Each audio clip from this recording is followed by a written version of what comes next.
के पात परे उगलन सूरज माला जाके जो किए करेलो छठ बरतिया जाके जोखी।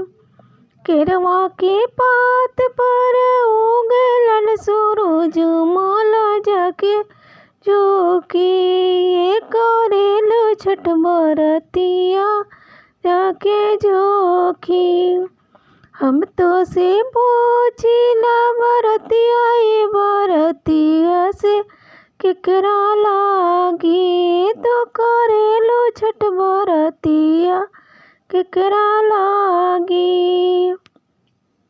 हमरो जे बेटावा कवाना ऐसन बेटवा उनके लागी हम करेली छठ बरतिया उनके लागी।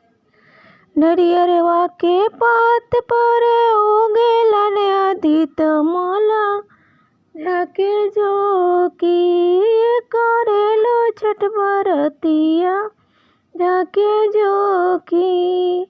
हम तो से पूछिला बरतिया ये बरतिया से केकरा लागी से करेलो छठ बरतिया केकरा लागी। हमरे जे स्वामी कौनो ऐसन स्वामी उनके आगे हम करेली छठ बरतिया उनके आगे।